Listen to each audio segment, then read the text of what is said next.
marilah kita dorong si UMKM dan brand lokal itu menjadi bisa dipercaya, menjadi menarik. Caranya apa? Be smart.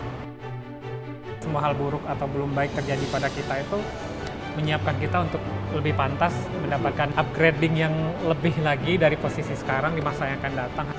Tapi pada akhirnya hasilnya itu pasti akan membuat kita bahagia dan senang. Tetaplah bermimpi. Tidak ada yang bisa menjamin usaha 100% akan berhasil. Kita bisa memproduksi, tapi belum tentu bisa menjual. Tugasnya hanya satu, jangan bangkrut. Mungkin masih ada yang berpendapat, ini kredit yang mereka nggak perlu bayar. Ini bukan gratisan, dana yang digunakan diperoleh dari masyarakat.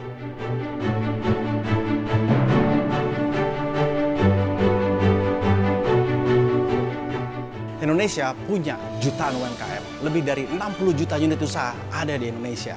UMKM jelas merupakan tulang punggung negeri ini. Namun, begitu banyak masalah yang terjadi di seputar dunia UMKM. Hari ini kita akan membahas pembiayaan. UKM Nation adalah program yang membahas semua isu seputar UMKM.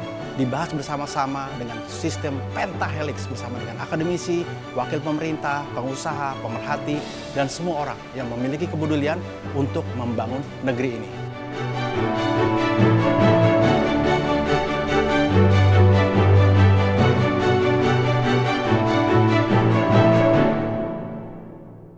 Pak Temi, Mbak Vita, Mas Roy, Adek, terima kasih sudah datang di UKM Nation. Mas.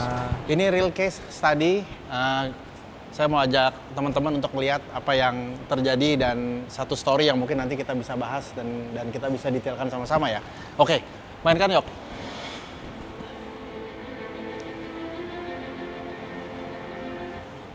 Halo, perkenalkan saya Ahmad Cliffistron dari Yogyakarta.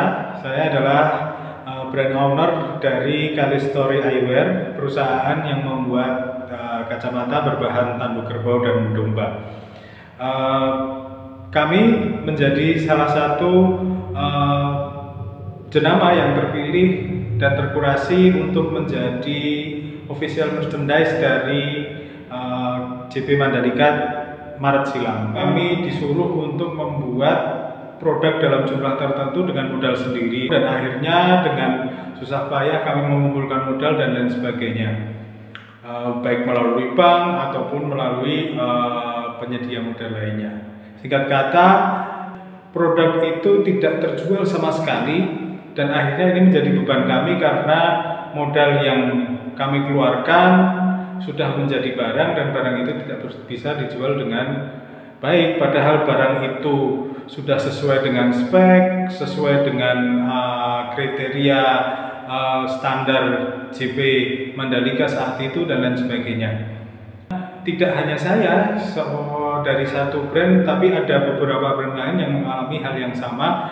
Kemudian kami juga sedikit mengingatkan bahwa beberapa kali Bapak Jokowi menggaungkan kur itu tanpa agunan. Beberapa kali kami temui di daerah ya, terutama ya kami entah di bank plat merah tidak bisa kur ini tanpa agunan. Dan ini mohon menjadi perhatian para pengamat dan pemerhati UMKM. Terima kasih. Nah, gitu Pak Temi. Jadi mungkin sebenarnya ada isu pemasarannya ya. Ya. Tapi kemudian bagaimana proses pengamanan dari pinjaman itu juga sebenarnya bisa dikunci dari sisi pinjaman dan kemudian dari sisi pemasaran. Nah, ini kali story. Ya. Jadi ini pakai Barangnya toh ya? Ini pakai tanduk. Nah, mungkin dari cerita itu kira-kira apa yang bisa kita analisa, Pak Atem? Ya, ini bukan masalah pertama untuk UMKM sebetulnya. Teman-teman UMKM ini sangat handal dalam memproduksi produk. Akan tapi tadi Mas Sato bilang ini kendala pemasaran. Kita bisa memproduksi tapi belum tentu bisa menjual, dan ini butuh tim yang memang betul-betul mengerti preferensi ya, produk yang diinginkan. Saya kembali dulu ke titik nol dulu nih. Kita dari tadi bicara UMKM, tapi sebenarnya ada 3 skala usaha loh di sini loh. Mikro. Ada 3 entitas, mikro, kecil, dan menengah. Tiga-tiganya punya karakteristik sendiri.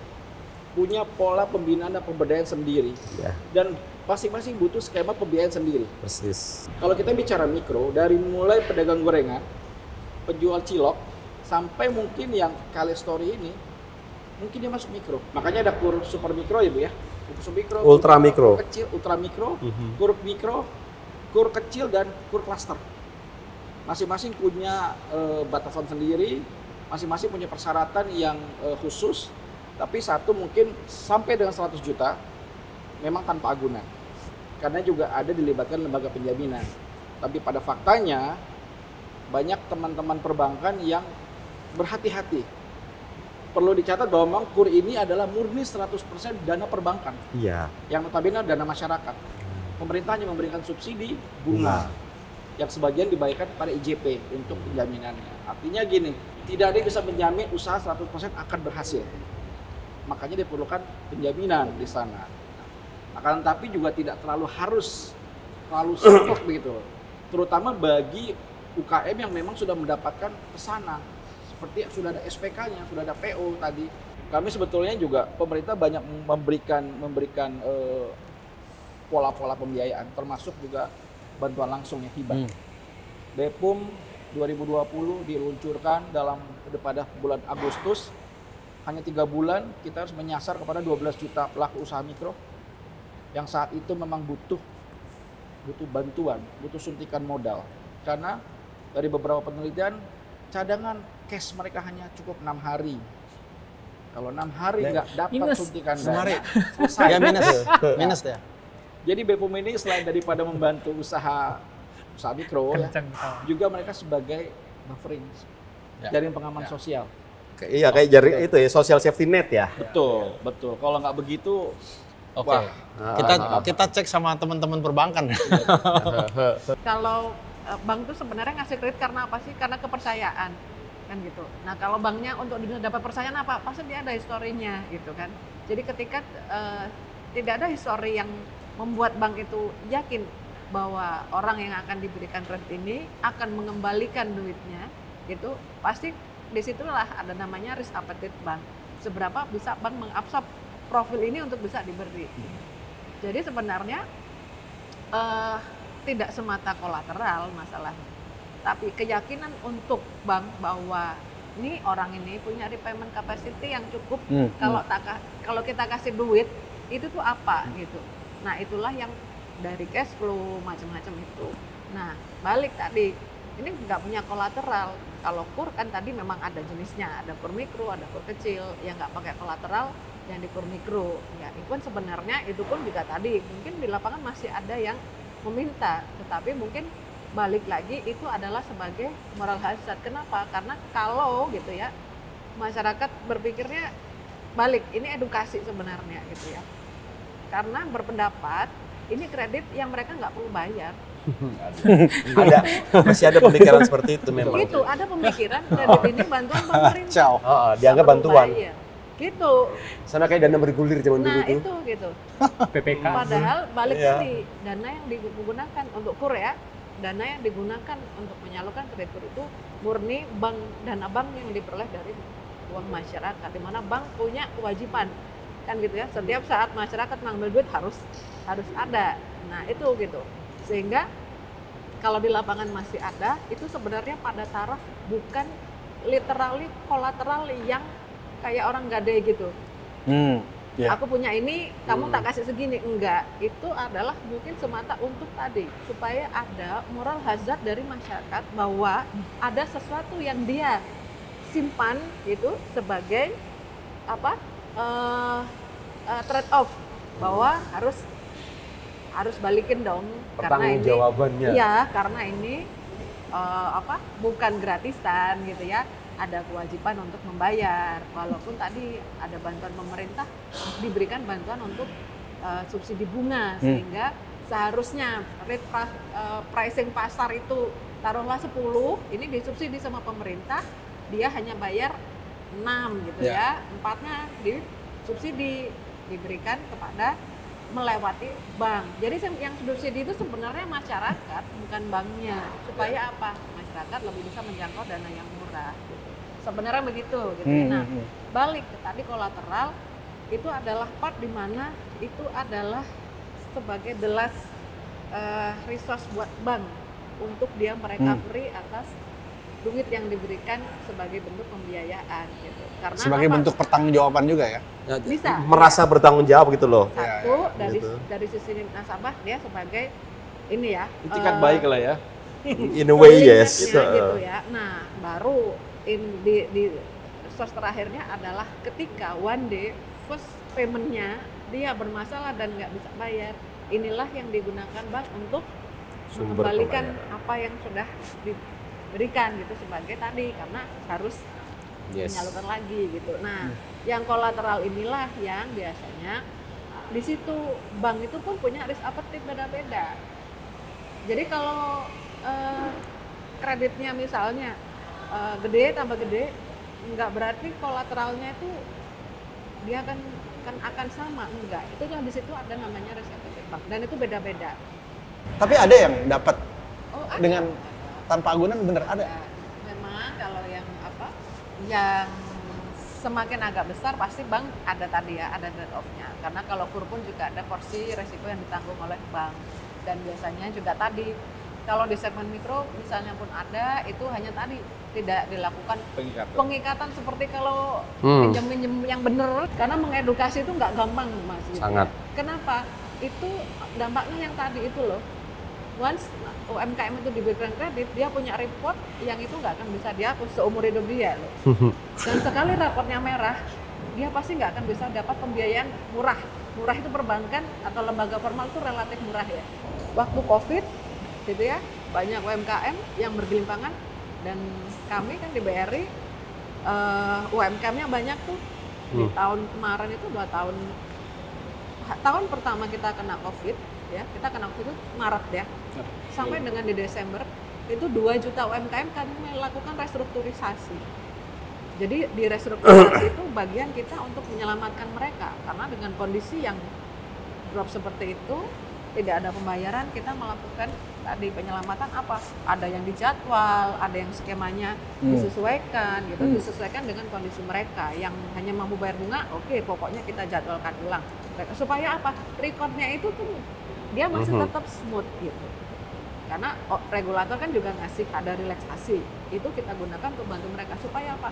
Mereka nanti once ini krisis udah selesai, mereka punya kans untuk recovery gitu. Banyak relaksasi yang diberikan ya, jadi COVID kemarin itu ada bantuan tambahan subsidi bunga. Saya dapat.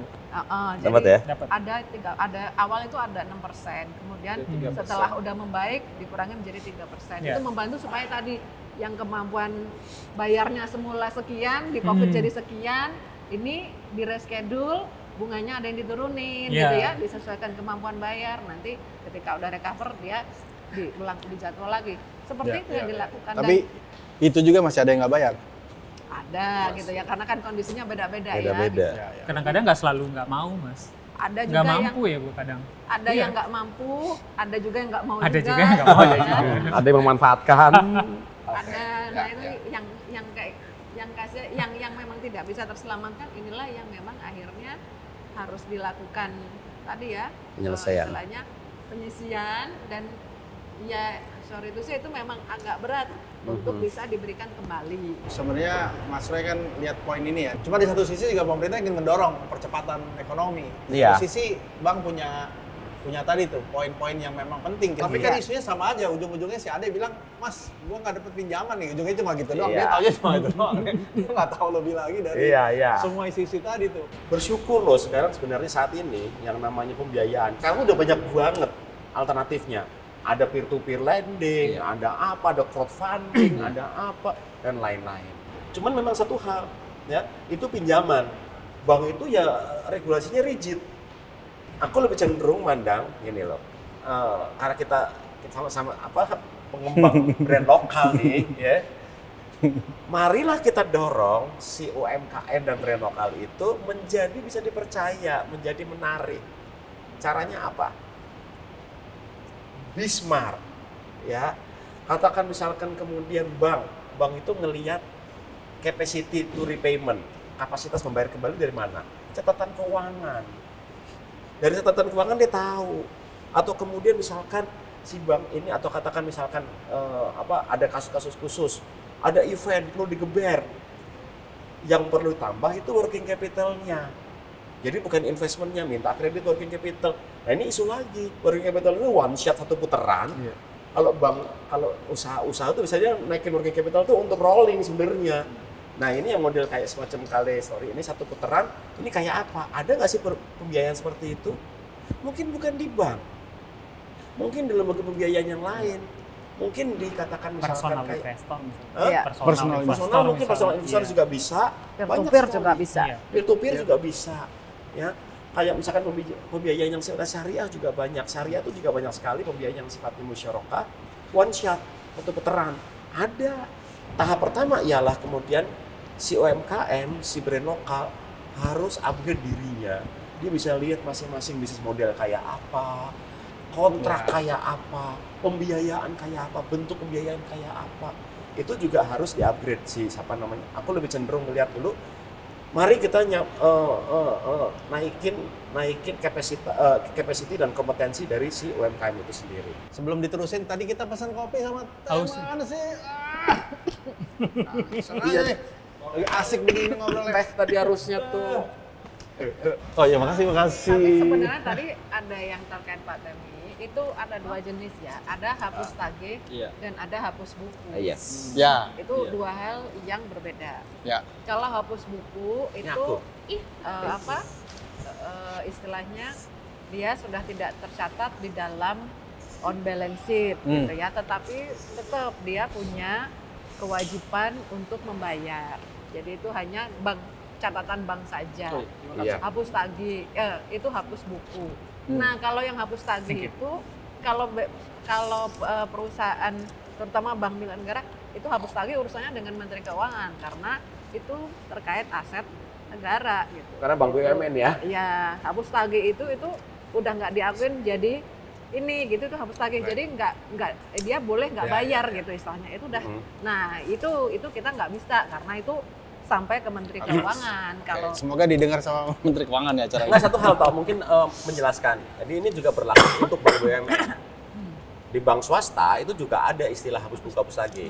Sama. Tapi kemudian bedanya ini nggak bisa sembarangan menghapus tagih kan, karena ini bank BUMN. Ya. Milik pemerintah. Jadi ada itu tuh duitnya pemerintah modalnya. Gitu. Kalau hapus tagih udah banknya udah redo ikhlas. Gitu kasarnya begitu. Iya udah lah ya gitu. Tapi bisa nggak sih Pak sebenarnya pada saat dia dipanggil untuk ikutan di program ini, kemudian juga pemerintah bantu cari off-taker-nya, apakah udah harus sampai di situ nggak prosesnya? Supaya kalau nggak orang nggak ada yang mau berani ngambil juga gitu. Dapat kesempatan pameran di luar negeri, tiket semua disiapin, tapi nggak ada off-taker-nya. Terus dia bingung kan, dia kalau nggak diambil sayang, tapi kalau nggak, nah bisa nggak sih pemerintah kemudian juga menjahit sudut pandang itu? Sebenarnya gini, kalau untuk pemerintah kan, khususnya kementerian ya, kan belanjanya sangat kaku ya. Ya. Pola penganggaran sangat kaku. Dan setiap barang dibelanjakan oleh pemerintah akan menjadi aset kan. Jadi, nah ini yang agak bingung gitu. Ini mungkin ya seperti tadi Mas Ato bilang, kalau ada off-taker-nya seperti akan lebih melindungi. Yes. Dalam skala tertentu, memang UMKM harus diproteksi gitu. Nah. Bukannya kita memanjakan, tapi ini kan pasarnya belum pasti nih. itu balik ke goalnya sih sebenarnya. Ya. Mungkin tadi kan perspektifnya yang dari sisi mungkin pemerintah kasih kesempatan dong UMKM. Nah, yang di sini kan supaya apa? Dia punya pasar yang baru. Tapi balik ya, kalau event itu sebenarnya orang goal ke sana goalnya mau ngapain sih? Karena possibility ke situ kecil, maka harus ada sesuatu untuk bisa gitu kan, menggunakan merchandise itu secara dalam tanda petik paksa, misalnya nonton itu bundling gitu. Nonton kan dapat ini, kacamata. lu dapat free ini. Solusinya clear nih ya, ini clear nih solusinya. Sebenarnya Bundling. pembiayaan memang ada isu, tadi udah jelas tuh isunya memang harus rigid dan lain-lain. Di satu sisi pihak yang ditunjuk nanti juga harus bisa menjahitnya, jangan hanya sampai di onboardingnya aja, tapi juga harus sampai ke paket-paket. Iya, itu. Kreatif. Sekarang kita dengerin dari adik-adik ceritain sampai akhirnya dapat pinjaman. Jadi kita mulai bangun usaha itu dari tahun 2017 ya. Orientasi kita memang ekspor karena rendang itu waktu kita pertama kali jual itu memang buat ke Saudi. Jadi kita kerjasama sama salah satu travel umroh, mereka punya jamaah tuh ribuan sekali session ya, sekali musim. Kemudian kita karena mindsetnya ekspor ya, kita berpikir kita harus bangun infrastruktur, kemudian juga selera dan standar serta include nanti dengan perizinan, legalitas segala macam harus lengkap. Alhamdulillah tercapai itu gitu. Sampai pada ketika kita dibawa oleh Bank Indonesia waktu itu dalam Indonesian Halal Economic Investment Forum di Dubai dan Jeddah. Kita dapat pasar di situ. Sampai kita berkontrak dengan salah satu penyelenggara catering dari Arab Saudi. Nah, di tahun 2019 September event itu. Kemudian TikTokan berlangsung sampai kita dapat kontrak. Tektokan berlangsung. Beda sekarang. Tektokan. Jadi sampai pada bulan Februari 2020 di Haji Summit kita tekan kontrak. Nah, begitu kita dapat order, ternyata kita baru sadar modal kita kurang nih, Bu. Cara dalam kita membangun, Bu, kita memang sudah dapat existing credit dari salah satu bank BUMN juga, dan itu limitnya udah cukup besar. Dan kita itu udah jatuh bangun itu dari kalau kolek lah udah puas lah orang banking lihat rapor kita seperti apa. Tapi kita tetap punya niat bayar. Ya, kita termasuk golongan orang yang tidak mampu, bukan tidak mau. Golongan yang tidak mampu ya, bukan tidak mau. Jadi historical kita udah bagus, mereka udah pesan dan jumlahnya itu lumayan. Nah, qadarullah ternyata waktu itu COVID, ya kan nggak jadi. Padahal kita baru balik tuh dari Saudi, Bu. Udah taken kita, maksudnya tinggal jalan. PO keluar, jalan kita, mereka cairkan DP. Nah, masalahnya adalah DP dari mereka itu tidak cukup untuk nutupin HPP. Jadi masih ada gap kira-kira 30%, Om. Di luar dana jaga-jaga ya darurat. Nah, akhirnya kita memutuskan untuk tidak, nah ini yang perlu kita taati, Mas. Kita tidak akan mulai belanja sebelum ada kejelasan. Itu dia. PO keluar atau tidak, itu kita dia. Baru mulai belanja. Jadi itu dia. Kesulitan kita cuma kesulitan saat kita mencari dana nih untuk modal kerja, gitu ya di awal. Kemudian kita tidak akan melakukan belanja apapun, beli mesin, bahan pengemas segala macam kita nggak beli. Sebelum memang betul-betul PO-nya cair. Jadi kita juga ngambil prinsip gini, Om. Saat kita nggak punya duit atau saat kita punya duit, minjem pasti lebih mudah saat kita minjem keadaan punya duit. Pikiran kita tuh waktu itu begitu, sehingga kita merasa PO-nya turun dulu walaupun 50%, kita cari 30% lagi kayaknya gampang. Kan macam-macam, bukan harus selalu, kan ada PO financing ya, Bu? Iya. Ya, kan ada jaminan PO gitu kan, yang bisa ada beberapa perbankan yang ambil itu. Cuman karena memang nggak keluar PO-nya, kami nggak ngambil. Nah, cuman ya kan hidup terus berjalan ya. Memang kita gugur juga di situ. Jadi kita bertahan sakit-sakitan di produksi ya. Artinya pabrik kita gede. Idle capacity kita sampai 80%. Wow. Itu cuma 20% dari kapasitas kita yang kepake, dan itu kita harus bayar sewa segala macam. Itulah yang bikin kita akhirnya jatuh banget gitu. Nah, dari segi bisnis kita sehat kok. Dari modal yang kita keluarkan, profitnya cukup gitu. Cuman masalahnya adalah ya kita butuhnya seember, sementara yang kita timba-timba itu segelas gitu lah. Bahasa simpelnya begitu. Nah, akhirnya bahasa orang Minang begini nih pakai. Iya. Jadi akhirnya kita juga makin lama makin bertumpuk. Di situ juga kita dituntut untuk berpikir kreatif. Mindset kami yang ekspor. Untuk itu kita juga harus kerja keras dong. Akhirnya kita mitra sama Chef International. Milestone-nya kita dapat. Cuman kita kan butuh hidup, bukan butuh publisitasnya. Betul banget. Kita butuh bangun bisnis itu real. Akhirnya kita pivot. Kita jual kapasitas pabrik, Bu, akhirnya. Kita tidak jual rendang. Kami perusahaan rendang yang menjual kapasitas pabrik. Sehingga kami itu sekarang punya 149 varian rendang dengan 29 lebih merek yang berbeda-beda. Ada yang rasa orang Silungkang suka, ada yang rasa Pekanbaru suka, ada yang Jakarta suka, ada jadi yang Solo suka. maklun gitu ya? Jadi maklun lah yang kita kembangkan. Boleh sharing lah ya. Iya, yang kita jual itu bukan lagi rendangnya K7, rendangnya saya, tapi rendang yang diminati oleh orang lain gitu. Sehingga kita lahirkan, kami bisa membantu siapapun yang pengen berjualan rendang tanpa harus jadi orang Sumatera Barat, tanpa harus bisa masak, tanpa harus repot ngurus perizinan, pakai aja kami gitu. Dan situ kita konsepnya berbagi. Nah, berbagi artinya kalau kami jualan sendiri dapat untungnya 100% buat kita. Tapi ketika kita bermitra, kita bagi 4, 5, bahkan sampai 6. Tapi pabrik kita tetap berjalan. Pabrik mesin-mesin tetap ini, dan hutang juga tetap terbayar. Kita di UKM itu kan ada 5 hal yang harus selalu kita perhatikan. Ada produk, ada people, ada market, ada capital, ada knowledge. Nah, kita di UKM paling bisa itu 2,5, Bu, bagusnya. 2,5-nya lagi itu udah pasti amsyong kita. Jadi di 2,5 itulah kita bertahan hidup sampai sekarang. Sampai kita betul-betul ketemu titik yang pas. Di dalam perjalanan itu kita akhirnya pakai metode financing. Jadi kita ketemu sama orang, dia punya duit, ya artinya uang itu bagi mereka itu sesuatu yang ya kalaupun hilang nggak masalah lah gitu kan. Dibiayai kita. Misalnya dapat PO 70 juta, modal gue 50 juta nih, laba 20 juta. Ntar kalau diberhasil, lu ambil 10, gue ambil 10. Musyarakah ya. Syariah banget itu. Nah, begitu. Itu syirkah itu Bang, Iya musyarakah. betul. Nah, cuma Bagi hasil.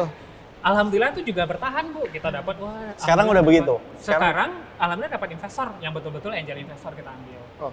Jadi kami di UKM itu kadang-kala itu memang perlu angel investor sih sebetulnya. Angel investor itu yang artinya yang dilihat ternyata bukan bisnisnya, Bu, apaan? Rugi mulu dari pertama bangun ya. Nah, item yang kita pakai itu memang untuk modal kerja. Jadi dari keseluruhan investasi itu dipakai untuk modal kerja.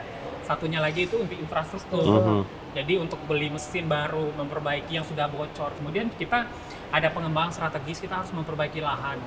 Lahan itu tentu harus dibeli, disewa segala macam, itu ada anggarannya. Jadi 3 struktur itu. Nah, kita sepakat yang kita pakai buat modal kerja ini, peruntukan bayar hutang, cicilan segala macam, infrastruktur. Kalau misalnya untuk lahan, ini duitnya pakai yang ini. Nah, kemudian itu investor yang ada kaitannya dengan loan. Jadi akhirnya kami sebagai UKM berbagi nih. Sekarang dulu pemilik K7 itu sendiri, Mas. Sekarang udah berdua. Alhamdulillah. Nah, sudah ada yang bantu gitu kan. Secara equity sudah ada yang turut merasa berpartisipasi dan memiliki di situ. Kemudian kan kita masih tetap punya peluang, Bu. Idle capacity kita masih 80% nih. Kalau misalnya diisi dari luar bisa dong, bisa. Terus ada pertanyaan siapa yang mau mendanai? Kita buka investor strategis.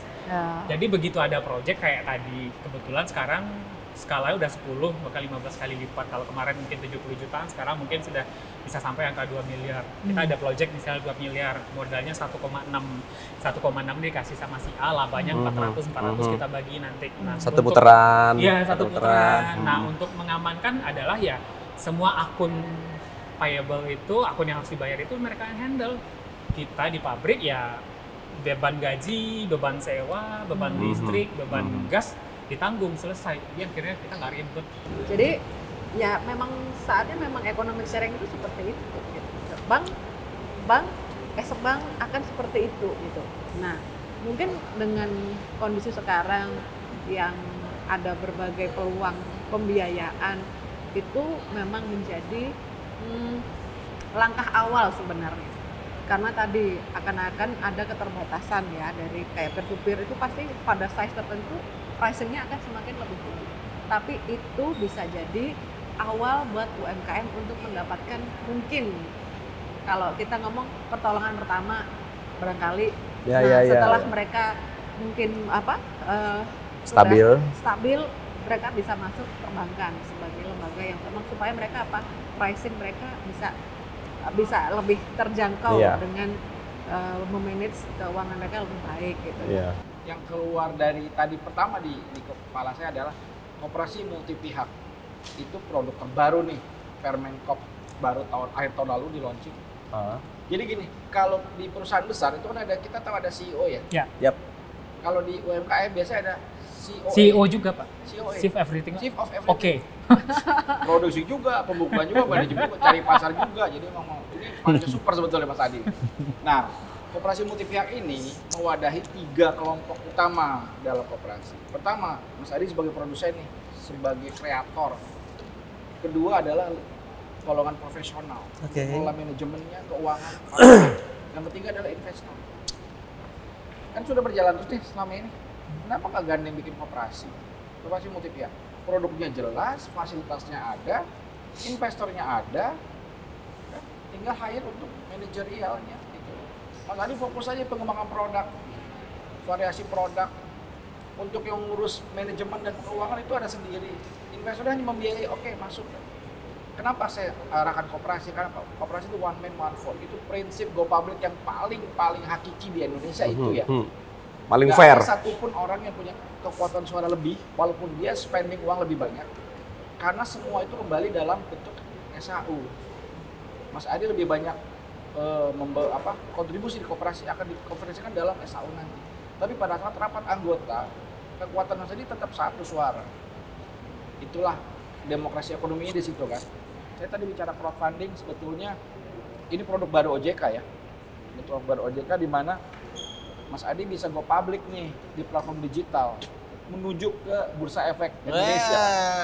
Satu tema lagi nih kita bahas nih. Itu over the counter itu. Iya. Karena gini, kalau boleh saya bicara sedikit, sebetulnya ini merupakan salah satu suplemen baru dari OJK nih. Pada saat OJK merelaksasi peraturan Kepala Bapepam terkait kemudahan UMKM masuk pasar modal, yang difungsikan sebagai inkubator UKM yang mau go public. Mereka bisa daftar di platform itu, menawarkan potensi dirinya kepada investor untuk masuk dalam struktur ekuitas mereka sebagai pemilik saham. Jadi Mas Adi butuh dana berapa, akan dikonversi sesuai valuasi perusahaan Mas Adi. Dan itu menjadi saham.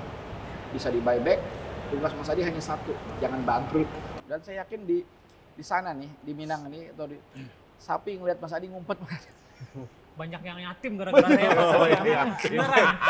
Dari satu hal, kasus tadi, ya kasusnya Ade, kembali menunjukkan kalau UMKM atau brand lokalnya itu bagus, punya value, konsisten, punya tujuan, dan dia tahu bahwa dia itu sedang menuju ke satu tempat, ya pasti dia menarik bagi investor.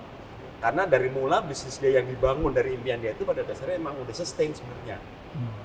Pivoting dia itu mendukung malahan.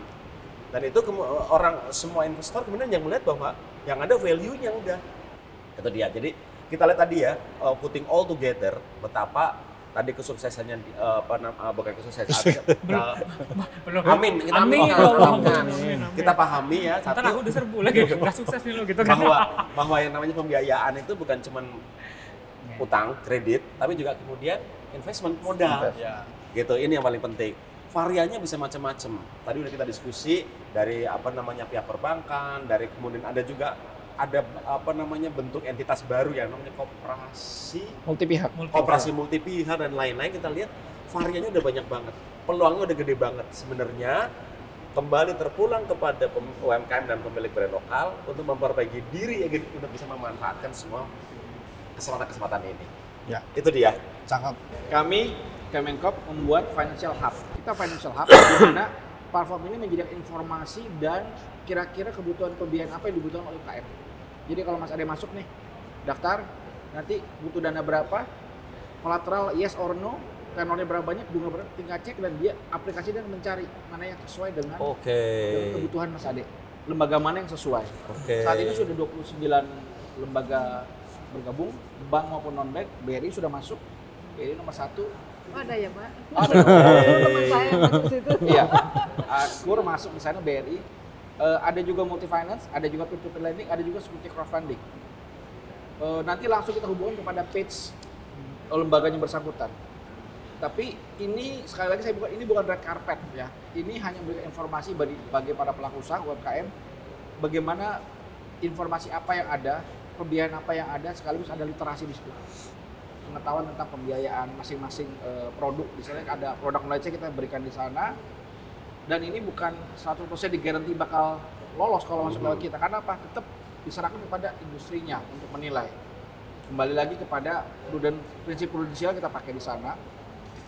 Nah, mungkin bisa dilihat di skop.id, Mas Arto. Pengalaman mengajarkan kita kayak gini, kita harus tetap bisa bermimpi walaupun perut lapar. Ya, karena ngurusin produk, ngurusin market, ngurusin capital, ngurusin tentang knowledge kita yang harus selalu di-upgrade itu bukan satu hal yang mudah. Banyak di antara kita yang menyerah ketika salah satu di antaranya itu tidak mampu kita lakukan dengan baik. Maka salah satu jalan yang terbaik yang memang pertama itu ikut komunitas ya. Berkumpul bersama teman, bersama mentor, bersama guru yang mungkin sudah lebih duluan melewati hal tersebut, atau mungkin dengan para praktisi yang kira-kira ternyata bagi mereka solusi masalah kita tuh kecil sebetulnya. Hanya karena kita udah mumet akhirnya nggak ketahuan. Kemudian juga kita tidak perlu salah menyalahkan atau mungkin menjadikan pihak luar itu sebagai kambing hitam dari permasalahan kita. Barangkali semua hal buruk atau belum baik terjadi pada kita itu menyiapkan kita untuk lebih pantas mendapatkan nikmat atau mendapatkan upgrading yang lebih lagi dari posisi sekarang di masa yang akan datang. Hanya kita perlu belajar caranya seperti apa. Mantap. Kalau kami 5 tahun membangun K7 memberikan pelajaran bahwa tetaplah bermimpi ya. Kadang ada sebagian orang punya privilege bermimpi dengan mata terbuka. Kalau kita kadang juga kan seperti tadi bermimpi dalam keadaan lapar gitu ya kan. Ya silahkan, tapi pada akhirnya hasilnya itu pasti akan membuat kita bahagia dan senang.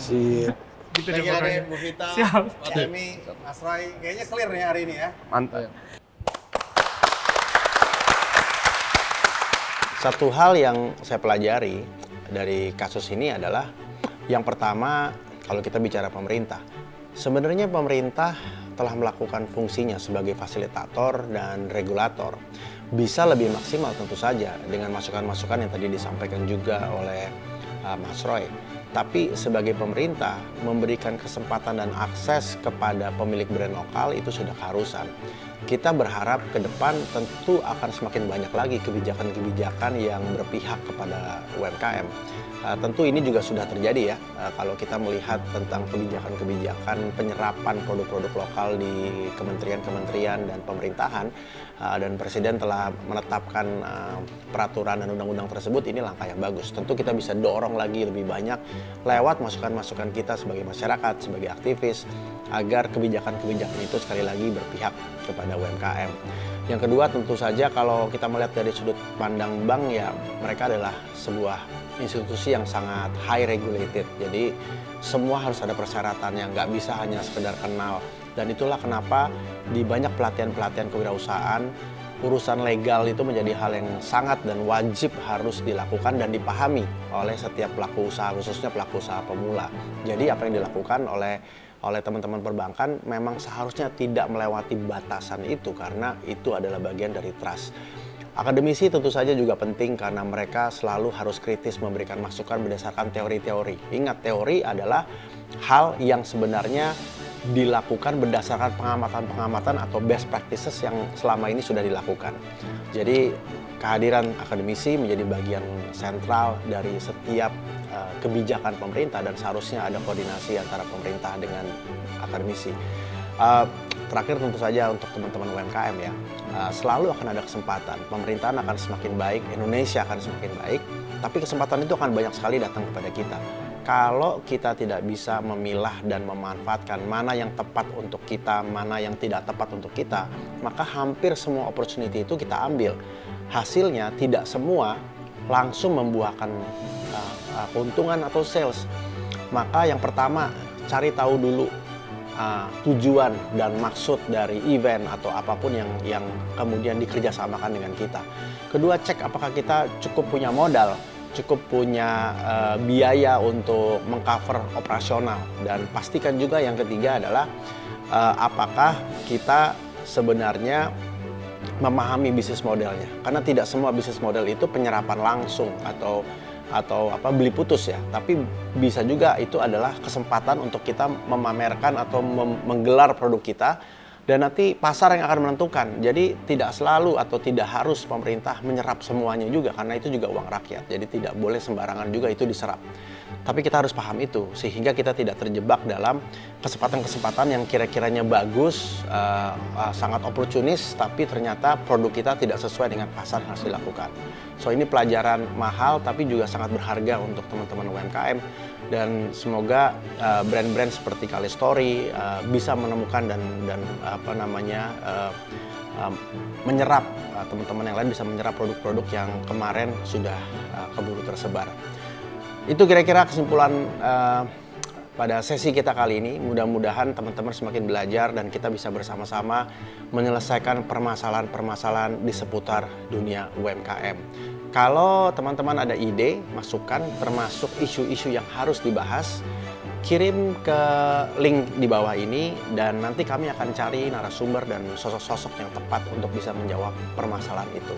Semuanya hanya untuk membangun Indonesia semakin baik. Sampai ketemu lagi di UKM Nation.